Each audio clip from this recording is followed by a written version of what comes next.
in the link in the description from neirot.com. Neirot.com. The cholem vowel. Cholem vowel. The first of all vowels and all rungs of all ladders is the vowel called cholem. This is a simple foundational vowel and is the Holy of Holies, positioned at the head of the mystery of all levels. I will now explain. Know that the letter Yud is the most refined and inner of all the letters, as you already know. This is the first letter of the name Hashem, Yud He Vav He. May he be blessed and elevated. It hints at the mystery of the Sephira of wisdom, Chachma, as it is known in its truest essence, and its upper thorn hints at the crown, Keser. Again, Yud hints at the mystery of the Sephira of wisdom, Chachma, and it is in its truest essence, as it is in its truest essence. And its upper thorn hints at the crown, Keser. Now the Cholem moves the letter Yud and is above it. It thus is totally the mystery of the upper thorn of the Yud. This being so, if the Yud, numerically 10, is called holy, Kodesh, as the verse states in Leviticus 27:32, the 10th shall be holy, Kodesh, to Hashem. We therefore find that the Cholem, which is above it, is the Holy of Holies, Kodesh HaKadashim. Now the Cholem above the Yod is like the soul relative to the heart. Additionally, you will not find any of the 22 letters being moved by the motion of the Cholem, except for 2 letters, which are the secret of the tens.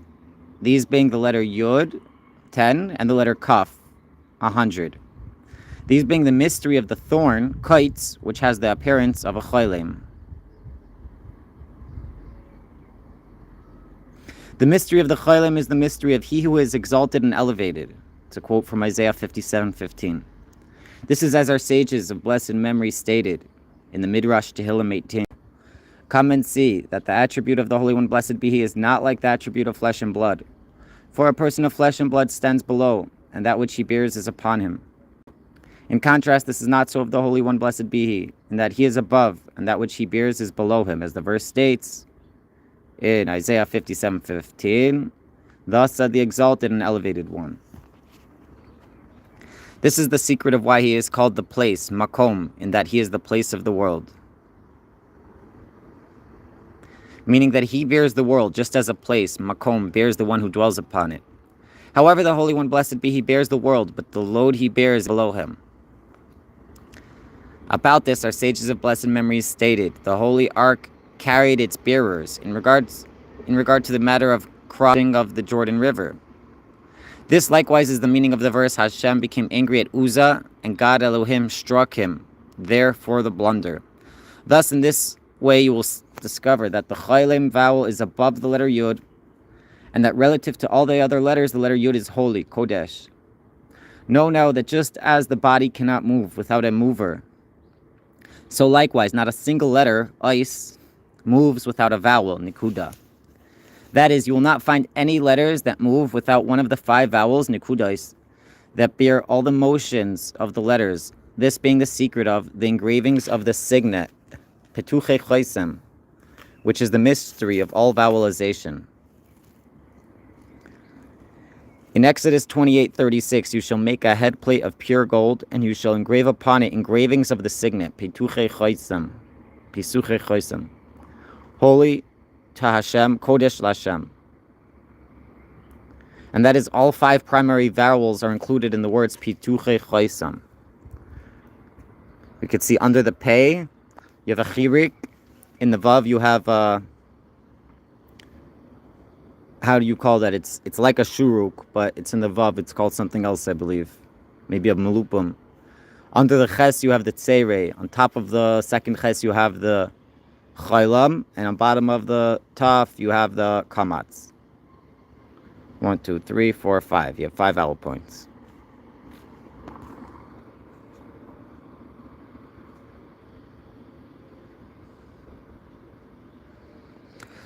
Know now that all foundations, Yesod, in the world are called a single stone, whereas the conjoining of two stones is called a construct, binyan. This is as stated in Sefer Yetzirah. One stone is a foundation, Yesod. Two are a construct, binyan. However, there are foundations, Yesodot, above the construct, binyan. There are foundations, Yesodot, in the center of the construct, binyan. And there are foundations, Yesodot, beneath their construct, binyan.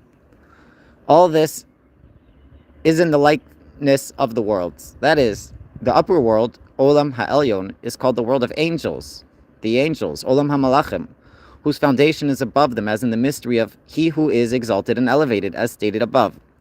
This refers to the order of the yearning of the angelic beings, who yearn to grasp Hashem, blessed is He, and to grasp the bestowal and emanation from Him, blessed is He.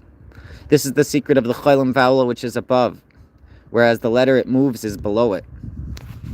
In this way, contemplate the mystery of the matter of the Cholam vowel, as it is stated in the holy language, Lashon HaKodesh. You will discover that it neither is activated nor turned in any way.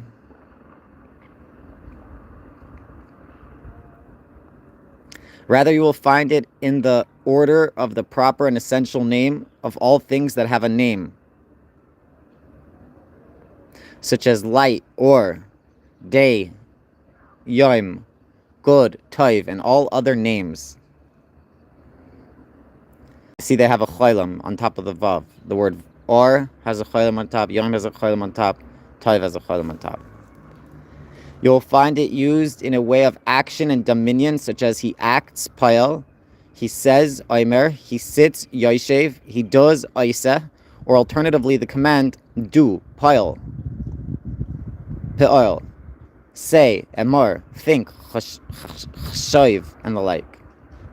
If you find it in other manners, such as the words, he is contemplating, misbainain, he is rising, misgaimim, he is acting, misbael, he is rolling, misgailel, do not think it is of the vowels that are activated.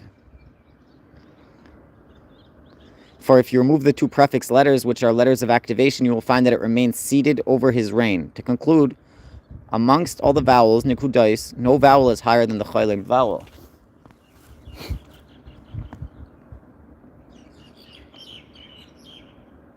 For if you remove the two prefix letters, which are letters of activation, you will find that it remains seated over his reign.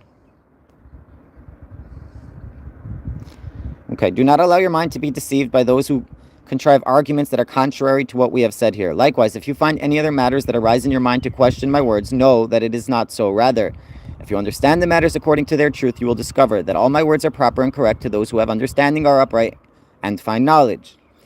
Know that the cholam vowel is the soul of souls and hints at the crown keser. Additionally, the three letters of the name cholam, ches, lam, and mem, are the mystery that it hints at all speech in that way, are the mystery of the order. In that they are the mystery of the order of its emergence according to the makeup of creation.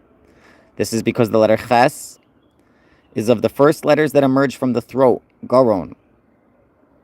Its lamed is of the letters of the tongue, lashon, which is in the middle, and its mem is of the letters of the lips, fasayim, at the end. It thus includes the beginning and end of all language, and thus is also called the full mouth. Malefum. Milupum. That's interesting. Milupum is really malefum, full mouth, but quickly it sounds like milupim. The second foundational yesod vowel under the cholam vowel is the shuruk vowel. It too is a simple and solitary refined point, nikuda, but is unlike the elevated level of the cholam. This is because the cholam vowel is solitary and is above the letter. In contrast, the shuruk vowel is in the middle of the letter and has a point that is above it, which is the cholam. Know now that the shuruk vowel always is a letter vav, and always is in the center of the vav, as in the words they said, amru, they guarded, shamru, they did, asu, and all other such words. This is the mystery of the creation of the world of the celestial spheres, that is, the heavens and their hosts. Know that the foundation yesod of every sphere, Galgal, is at its center. And you never will find a sphere, any sphere, galgal, without a central point, nikuda, which is the beginning of the creation of the sphere, galgal. This is clear proof that, by the very makeup of their foundations, the celestial spheres, galgalim, have a mover outside and above them. This is because the foundation of every sphere, galgal, is at its center, and there necessarily is a point that is higher than the center, from which bestowal comes to the center, and there is no sphere, galgal, that continuously revolves except around its central point. Now all the celestial spheres, galgalim, revolve, and their central point, nikuda, constantly revolves to grasp he who is exalted and elevated and rules over them all. Through this, all effects are found in the worlds. Through the medium of the revolution of the sphere, galgal, the various forms and times are brought into being in the lower world, for if not for this, no form would be renewed or sustained in the lowly world. You thus learn that with the yearning of the central point at the center of the celestial spheres, galgalim, to grasp the upper point that is above them, they are sustained in the lowly world. This being the secret of the lower point, nikuda, as will be explained with the help of Hashem, blessed be He, blessed is He. Know now and contemplate that the point called the shuruk is the secret of the bond, kesher, between the lower and the upper. It ascends above and descends below, as the verse states, the wind goes round and round. It is by the order of the motion of the shuruk that all effects are sustained according to their kind, and the bestowal of creation comes to them from the Creator. May He be blessed and elevated. This is the mystery of the astronomical motions of the heavens and the stars and constellations, all of which are moved through the secret of the shuruk vowel.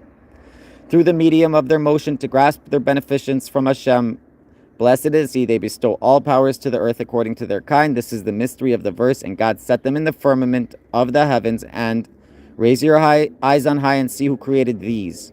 Indeed, raise your eyes refers to the mystery of the Chaylam vowel, who brings forth their legion by number, etc. Contemplate this now with deep understanding. So raise your eyes on high and see who created these. Raise your eyes refers to the mystery of the Chaylam vowel, I guess because it's above. Know that just as the heavens exist between the upper world, Olam HaElyon, and the lowly world, Olam HaShafal, likewise their foundation is in their middle, as explained above. That is, the foundation Yesod of the upper world, Olam HaElyon, is above it, and the foundation Yesod of the intermediate world, Olam HaEmtzai, is at its center, and the foundation Yesod of the lowly world, Olam HaTachton, is at its base.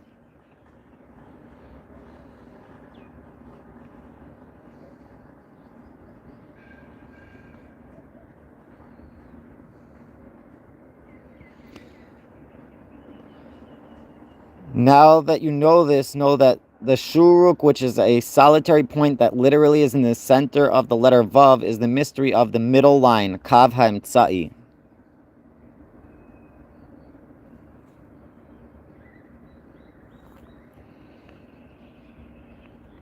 Which ascends above and descends below. It receives beneficence from the crown Kaser and bestows to kingship Malchus without any multiplicity or separation, but certainly in a way of literal oneness and unity. We now must awaken you to why the shuruk is sometimes a solitary point within the letter Vav and is sometimes 3 points, one above the other, as pictured here, under the shin and under the resh, shuruk. Instead of it being, in this word shuruk, we could just put a Vav. Instead of the 3 dots under the shin, we can just put a Vav with the dot in the middle between the shin and the resh, and again between the resh and the kuf. Instead of those 3 dots in the bottom, it can be either or. So why? This is a clear proof to what we have explained. That is, we've already informed you that the shuruk vowel is in the center and that there is a point below. When it is positioned in the letter Vav, it is a solitary point within the letter Vav, and the letter Vav is what hints at above, below, and center. However, when it is not positioned in the letter Vav, it then is in the form of 3 points, one above the other. This is to inform us that there is a point nikuda above it, this being the chaylam, and a point below it, this being the chirik vowel. This is because the chirik always yearns and lusts to adhere to the shuruk. You thus will find the shuruk within the letter Vav, this being the secret of the true bond and adhesion and complete union. We're going to make l'chaim before we go on to the third foundational yesod vowel. L'chaim.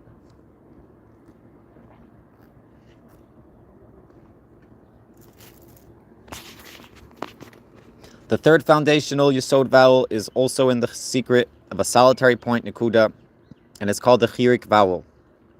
It is the mystery of the lowly world, Olam Hatachton, called Eretz. Just as you will never find a building, Binyan, the foundation of which is not under it, so likewise you only will find Chirik, vowel, under the letter that it moves. So likewise in the world of the earth, which is the lowly world, its foundation is under it, as explained above. You thus have learned that according to the names of the worlds are the names of their foundations, Yesaidos. That is, the foundation Yesaid of the upper world, Olam Ha'elyon, is above it. The foundation Yesaid of the middle world, Olam Ha'emtzai, is at its center, and the foundation Yesod of the lowly world is under it. This then is the way of the three solitary vowel points, the Chaylam, the Shuruk, and the Chirik. All three attest to the order of the worlds and levels, and they also are founded and positioned above, below, and in the center of the letters. Chaylam, Shuruk, and Chirik. Above, middle, and below, right? And that's where their foundations are, based on where they come from. So all three attest to the order of the worlds and levels, and they also are founded and positioned above, below, and in the center of the letters. After having informed you of this great principle in the order of the qualities and worlds, we now must inform you of more inner principles. That is, the Chaylem, Shuruk, and Chirik are the secrets of the names Ehyeh, Hashem, and Adonai.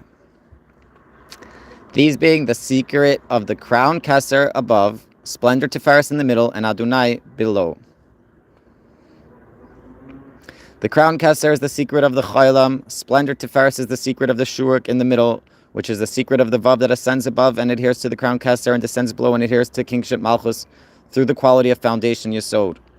Thus the redemption is entirely dependent on the Shuruk, being that it is the secret of the middle line, Kav HaEmtzai, that adheres to kingship Malchus, and kingship Malchus adheres to the Jewish people. Through the middle lines, Kav HaEmtzai, which is a line, Tikva, as in the verse, this line, Tikvas, of scarlet thread. The Jewish people have hope, Tikva, same word, line and hope, to return to their place. Okay, that verse, by the way, was Joshua 2:18. The verse thus states, there is hope for your end, the word of Hashem, and your children will return to their borders. This is Jeremiah 31:16.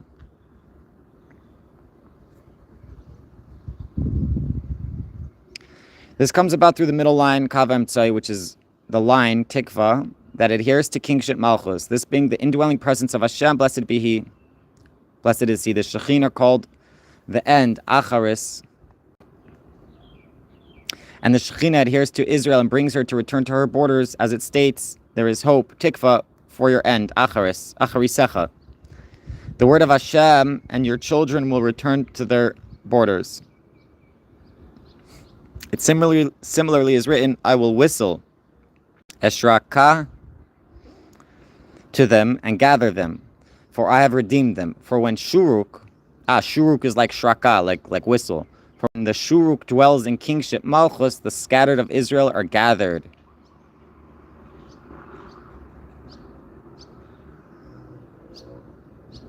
Now, all the above is so when it dwells from above. However, at the time of the destruction, when the Shuruk was separated from the Chirik, the holy temple was destroyed and the Jewish people are exiled. It is written about the nations, they whistle, Sharku, and Nash, V'yachriku. So in this word, they whistle and Nash, you have the Shuruk and the Chirik.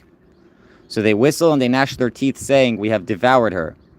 That is, the Shuruk has become separated from the Chirik, and they therefore continue, this is the day we longed for. We have found it, we have seen first. The kings of the earth did not believe, nor did any of the inhabitants of the world, that the oppressor and enemy could enter the gates of Yerushalayim. Know now and contemplate that all life and all goodness depend on the Chaylim, and the verse therefore states, heal me, Vatichalameni, and revive me. So, and you heal me, Vatichalameni is the Chaylim. You see in there, it's the word Chaylim. Know that if it was not so that in dreams, Chalamais, dreams, is also chalam. Know that if it was not so that in dreams there is an admixture of physical dross, dreams would be very great for mankind. For the name dreamer hints to a person grasping more than what is grasped by coarse physical substance. This itself is the matter of dreams, chalaimos. That is why prophetic dreams are rare, even when some allegorical matters are in it. Similarly, were it not for the admixture of straw and chaff in them, they would be a very great matter. About this, our sages of blessed memory said, just as it is impossible for the kernel to grow without chaff, so too it is impossible for a dream to be without idle matters. They thus informed us that if not for the idle matters that are mixed into the dream, even a mundane dream is 1/60th of prophecy,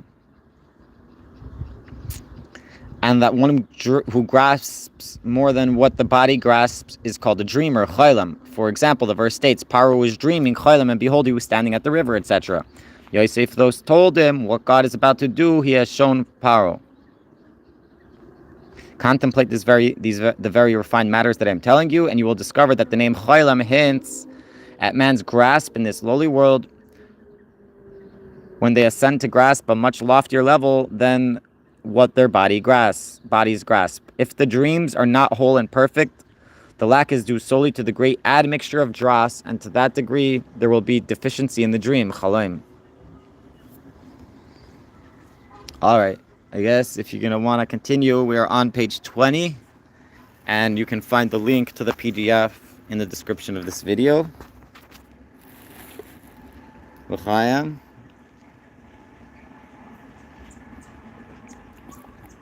There's a bunch of really great books available to read online for free on nayrot.org, and I encourage you to check out their website, download some PDFs. You can actually order the physical copies of the books if you'd like. They've got many more books available that you can order than they have online. I think not all of them are available online. A big good chunk of them are available for free and as a PDF. They have teachings of the Rebbe in English from different years. They have a bunch of books by the author who wrote this book, Rabbi Yosef Jekatalia, who's lived about 1,000 years ago.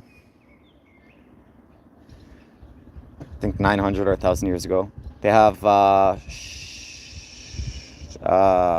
book from Chaim Vital and the teachings of the Arizal on how to attain prophecy.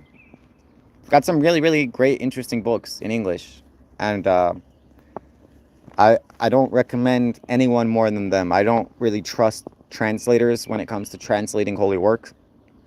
You know, it's really rare to find a good translation. It's very, very hard to translate something literally, but to make it still poetic and sound beautiful. To translate anything from Hebrew or Aramaic to English, and to maintain its literal true interpretation, but also make it flow smoothly, is very hard. And honestly, no one does a better job of it than the Markle family, who is the ones who this whole initiative of all these books I'm telling you about, it's all the Markle family.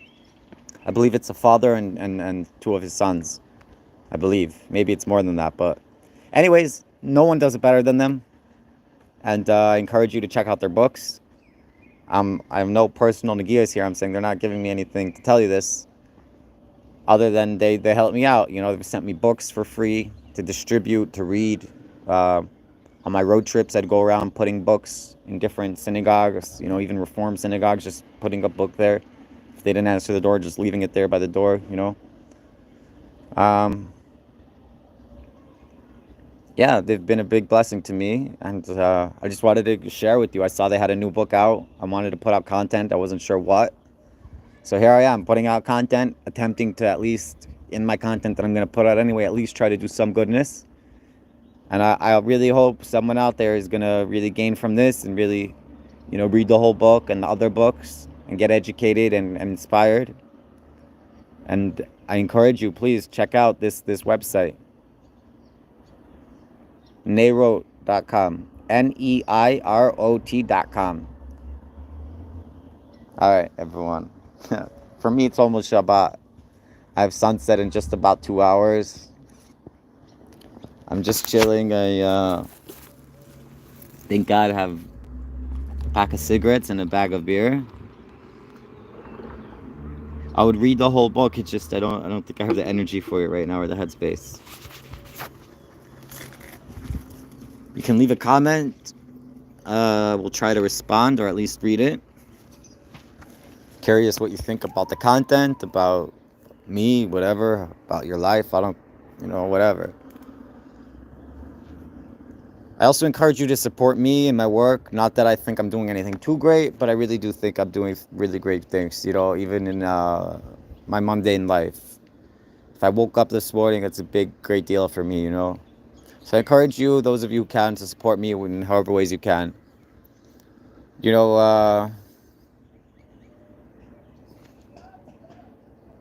put out good thoughts to me, I put out, intend, let's say it out, I hereby intend and I'm prepared and I'm available to make a unification of Hashem and the Holy Divine Presence in the name of all of Israel, with my actions and my speech and my thoughts, to bring satisfaction to Hashem.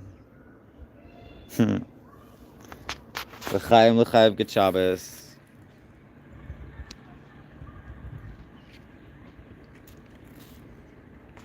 Shabbat shalom.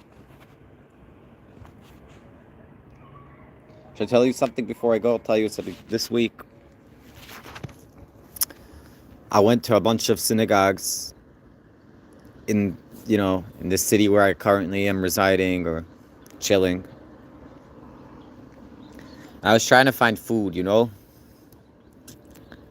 trying to find like a place that has like what we call a cheder ochel. What's a cheder ochel? A cheder ochel. Oh. A cheder ochel is a room of eating. So I was trying to find like a synagogue that has a room of eating. You know what I mean? Like a room where they just put food and people can come eat. And like most Orthodox communities, most of the ultra-Orthodox communities have at least one of their synagogues with such a place. Meaning they have a synagogue in every corner because, they live very condensed. They have thousands of people in a couple of square blocks. So they'll have on every corner a synagogue, at least one. At least one synagogue in every corner. You know what I mean? On every block, there's at least one synagogue.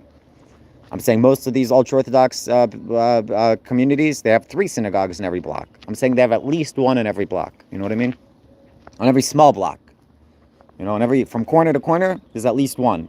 Usually more, that's what I'm saying. Usually 3, probably.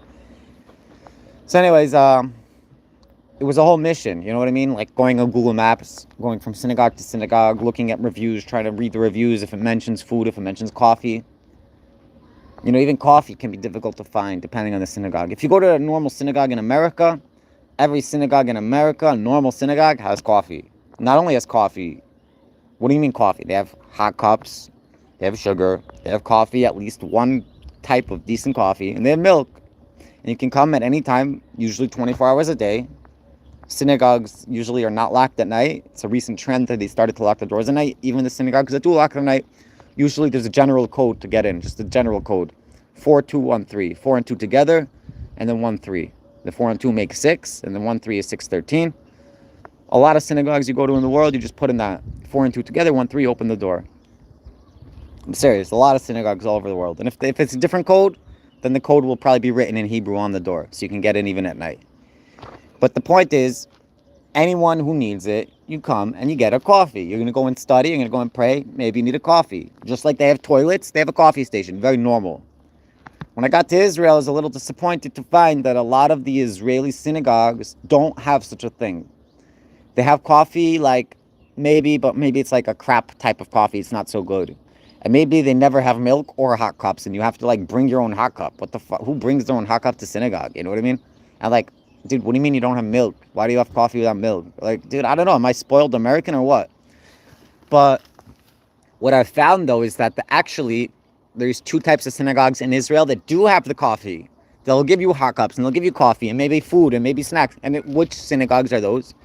So it's either the American synagogues, meaning you're in Israel, but you find a community of Americans. Their synagogue is going to be like the American synagogue. They're going to spoil you with they might even have the fancy espresso machines. Like American synagogues today, almost all of them, They upgraded. They don't even have the powdered coffee anymore. They have full-on espresso machines and like cappuccino machines that you find in like five-star hotels. They have like the same exact like high-class coffee machines. Almost every synagogue. Like really, today, you know what I mean? So in Israel, if you find an American synagogue, you might even get that, but you're going to at least get a normal coffee.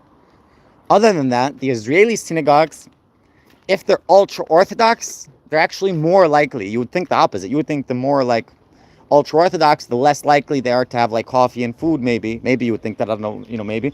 But it's actually no. Actually, the ultra-Orthodox, they're kind of like the American synagogues where they actually have coffee and they have coffee cups and they have milk.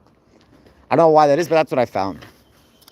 So it might sound like very mundane and trivial to you, like who cares if the synagogue has coffee or food, but to me that's very, very important because, I don't always have coffee at home. And to go to the store and buy a coffee, like a brewed coffee, it's not always optional for me. I'm saying I don't always have the money to pay for it.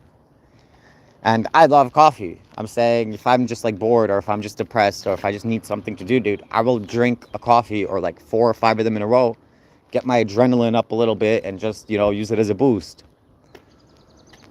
So, yeah, for me, it's just a chill. Also, I just love going to synagogue and having what to do there. I don't want to just go there and sit there, but I want to go to synagogue and see people and talk to people and maybe bum a cigarette if I need it. You know what I mean? Synagogue's a great place. It's a community center. That's what it is. My house is a house for all the nations, says God about his temple. And the synagogue is like a mini temple, bro. It's meant as a chill. It's not just meant for a holy place. It's meant also as a holy chill. So a big part of that is having coffee, and not only coffee, having hot cups and milk and just a normal coffee, you know what I mean? And then also food. So going back to this, going on Google Maps, trying to find a synagogue that mentions in the reviews, and traveling around my town on the buses and walking from synagogue to synagogue. I must have visited, I don't know how many synagogues, but more than a handful, you know what I mean? And asking people, where's their cheder ochel, which is the food of eating? Where's their cheder ochel? And they all know what I'm asking. It's not like they all knew, So eventually I did get the intel that I was looking for, and I made it to the synagogue that has the cheder ochel. And people were giving me funny type of directions to find it. They didn't really want me to know exactly where it was. Some of the people maybe because I don't look like them and I look like I don't belong there. I'm talking about an ultra-Orthodox Hasidic sect. I clearly stood out even just walking on their street. I'm not even talking about I stand out when I come into their synagogue. That's obvious. I'm saying I stand out walking on their streets in the neighborhoods where they live. I stand out like a sore thumb. I clearly don't look like them, So a lot of them were really nice to me, actually. But there was a couple of guys who, when I asked them, where's the cheder ochel, they clearly gave me the wrong directions and wanted me gone out of their neighborhood, So it was a very interesting experience, but I found the cheder ochel. They have breakfast every day from 9 till 11. It's just bread and tahini and like a tomato salad, which is what I was expecting, nothing fancy. But what I did find was on the way there, right there, like on that block. I told you there's that synagogue, that block. So, yep, 3 synagogues, one after the next. Literally a synagogue, another synagogue, a building, and then another synagogue, And then a building, and then another synagogue. So there's 4 right there on that one teeny block. So anyways, as I'm walking to the synagogue, I'm having on my Google Maps trying to get there. I see a guy who I had seen previously the day before at a different synagogue. And he tells me, hey, there's breakfast right here, So, yes, I was looking for the food of eating, and I found it, and I'm telling you, they didn't have such good breakfast. But on the way, someone showed me this other synagogue, which is also a religious synagogue, but it's not the ultra-Orthodox. Meaning they might be ultra-Orthodox, but they're Sephardim. It's different. It's not the Ashkenazi ultra-Orthodox. So within Jews, we're generally broken up either into the Sephardic, which is Sephard is really Spain. But when we say Spanish Jews, we include Jews from any Middle Eastern country or any African country, versus Ashkenazi Jews, which Ashkenaz was, I think, Germany, but it's like all European Jews, So the European Jews, like the white type of Jews, when they get ultra-Orthodox, it's a little different when the Arabic Jews go ultra-Orthodox. They do it a little differently, you know what I mean? So this other one was like an Arabic Jew type of synagogue, Sephardic. Dude, they've got the best freaking breakfast every day. I've been there yesterday, the day before, today, bro. Dude, They've got like 4 or 5 different types of salads. And I'm not talking about a salad that someone puts together like in a quick, hastily, like cheap way. Dude, I'm talking like full-on salads that you would see at like a catered wedding. Like all kinds of vegetables, healthy, delicious, freaking like good, freaking huge salads, you know? And breads, all kinds of bread and pastries and like dairy kind of cheeses and like, dude, I'm just saying like a full-on freaking breakfast in the synagogue. And I'm just giving you my update on the week of like what I was involved in the last couple of days, just trying to find it because like I feel like I have no chill here. I don't really know people here. I don't really have friends. I don't really have what to do. So I made it my mission this week to find synagogues that I can go to 24/7 and get a coffee and hopefully food. And you know what? I found it.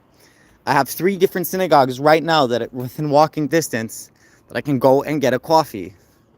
What do I mean walking distance? Maybe 25 minutes, 20 minutes it'll take me to walk there. But I can walk right now 20 minutes and have 3 different synagogues. From here, it's maybe less than 20 minutes. From here, it's probably like 10, 15 minutes. Probably 25 minutes from where I'm staying. But I have 3 different synagogues at least that I can go in and get a normal coffee. A coffee that I like with milk in a hot cup. And I can just, have a normal clean bathroom if I need it. And if it's the morning time, I can go and get food. Which for me is a big, big accomplishment. Because I think that for everyone, especially if you're, a single guy. I'm not a single guy, but I think my lifestyle is kind of like a single guy. I live kind of like a single guy, meaning I think a lot of married men, like a lot of people, when they find out I'm married, they're kind of surprised. Because like if you look at my lifestyle, I live a very free type of life. I'm not like home for dinner every night at 6 o'clock. You know what I mean? That's not me. I'm not home every night for dinner at 6 o'clock. That's not me. That's never been me, so it's not like I'm living the life of like a married guy who like has to ask his wife if he can go out with his friends. I don't ask my wife if I can go out with my friends. I mean, maybe I do, but she's never told me no. You know what I mean? Like, I'm just saying. So what's my point with this? That especially for someone who lives my type of lifestyle, but really for everyone, I think for every guy, maybe for women too, but women don't really have synagogue in the way that men do, but for every guy, I think it's very, very important that you have a synagogue near you where you can go and there's people that recognize you and they smile at you, and if you need help, they'll help you, and there's food there and there's coffee there and there's bathrooms. They're just basic human essentials, necessities, Where do you get that? You get that at the synagogue. And I didn't have that for a long time. I've been lacking that. Everywhere I've been lacking that. If you remember when I was in Waterbury, Connecticut, I was very depressed and very sad because I didn't have it. The synagogues there were very mean to me. They beat me up, they kicked me out, they called the cops on me, lied on me about me, put me in jail for no reason, took me to court. You know what I mean? So like, for a long time, this aspect has been missing from my life, and I finally found it. And so far, so good. I haven't had any issues, thank God. I'm going to try to keep it that way, keep it cool at the synagogues here. Tomorrow, I'm going to, God willing, go at the sunrise. They pray at the sunrise. I'm going to go like probably at 7:30. They'll be done praying. I'll probably go and eat with them. I asked the synagogue attendant what time would they eat at, He didn't care. He didn't tell me, oh, you have to come for prayers and only if you come to prayers you can eat. No, bro. Come eat with us. Of course, bro. Dude, they had cartons of eggs they were giving away today. I didn't take them because they were past the expiration date. But I'm just saying, bro, they're giving away cartons of eggs. Eggs, everyone knows today eggs are expensive. Eggs are expensive. Dude, they have cartons of eggs they were giving away there, I'm just saying. Anyway, this is the Israeli beer I'm drinking. Got other beers in the bag, but this is one of them. It's called Maccabi. Maccabi is in the Hanukkah story. We had the Maccabees against the Hellenists, This is Maccabi. Whatever.